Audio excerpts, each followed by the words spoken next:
Shalom, shalom. Call halal Yahweh, Bahashem, Yahweh Shai, Bahashem, Rakar Kwadash. Double honors, as always, to the apostles and elders of Great Millstone. Isaiah chapter 14. We come down to verse 5. And it reads, how the oppressor has come to an end, how his fury has ended. The Lord has broken the rod of the wicked.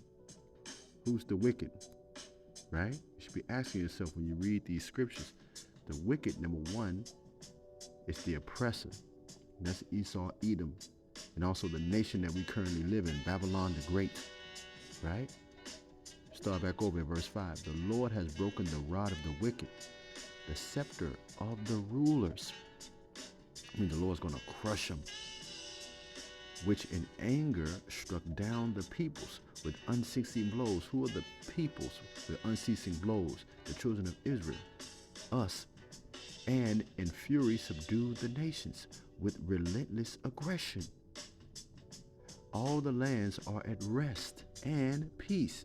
They break into singing. So you have to understand something. When the Lord is coming, we understand that he's coming with the power of his Father, right? But he's coming to subdue the nations, but primarily America, aka Babylon the Great. And the point I want to point out here is all the lands are at rest and at peace. They break into singing.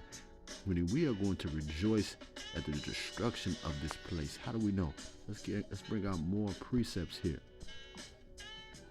First, let's go to Revelations chapter 14, verse 8, right? And it reads, a second angel followed and said, fallen, fallen is Babylon the Great, which made all the nations drink the maiden wine of her adulteries. Because all the nations, everybody wants to get to America, because America's land of the free, no rules, no laws, no regulations, home of the brave, home of the proud. And we all know what community of people are the proudest, right?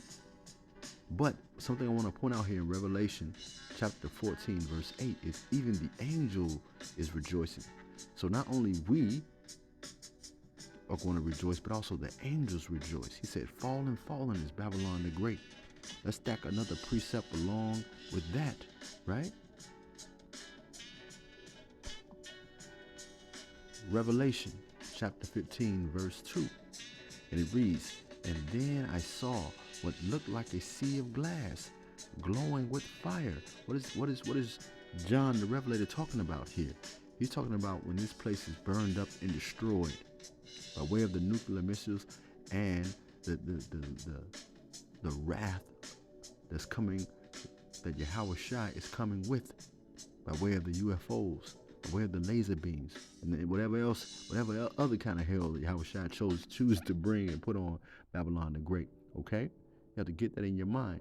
Let me start over. And I saw what looked like a sea of glass glowing with fire, standing beside the sea, those who had been victorious over the beast and its image, and over the number of its name. They had harps given them by Yahweh to do what? And sang the song of Yahweh's servant Moses and of the Lamb. Great and marvelous are your deeds, Lord God, Yahweh our power, the Almighty. Just and true are your ways, King of the nations, right? So again, we see we are rejoicing, right? The elect. Let's get one more precept. Revelation chapter 18 verse 1, which it ties right into Revelation chapter 14 that we just read, right? And it reads, after this I saw another angel coming down from heaven. He had great authority, and the earth was illuminated by his splendor. With a mighty voice he shouted, meaning he was rejoicing with praise. What did he say? Fallen, fallen is Babylon the Great, right? And then the subsequent scriptures goes into what's going to happen to this place. She has become a dwelling for demons and a haunt for every impure spirit A hunt for every unclean bird. Let me, I'm going to stop right there. No. Let me read this next precept. A hunt for every unclean and detestable animals. For all nations have drunk the maddening wine of her adulteries. The kings of the earth committed adultery with her, and the merchants of the earth grew rich from her excessive luxuries.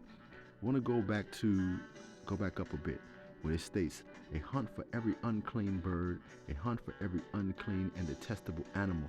That goes to show you that animals are still unclean to eat.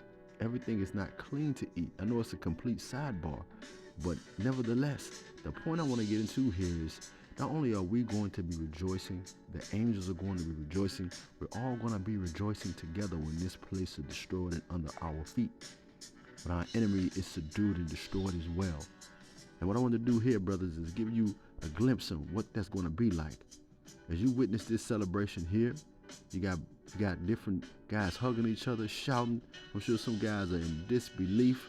Even though we read the scriptures, I'm praying that I'm of the hopefully elect, and also, brothers, you are too as well. But when we see it done, I'm sure some of us going to be like overwhelmed with tears, rejoicing, hugging, brothers, because finally it's going to be over. Let's get right into this clip here.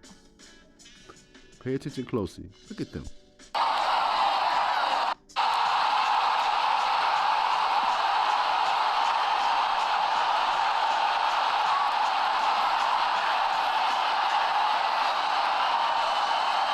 Oh, people hugging each other, jumping for joy.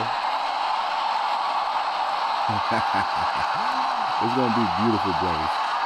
It's going to be beautiful. It's going to be beautiful, brothers. Let me go back to one quick precept real quick. Hold on. I'm just imagining it in the stupid spirit. I'm just imagining it, brothers. But it comes down to Isaiah 14 and verse 7. All the lands are at rest and at peace. They break into singing, brothers. That's going to be us. Shalom.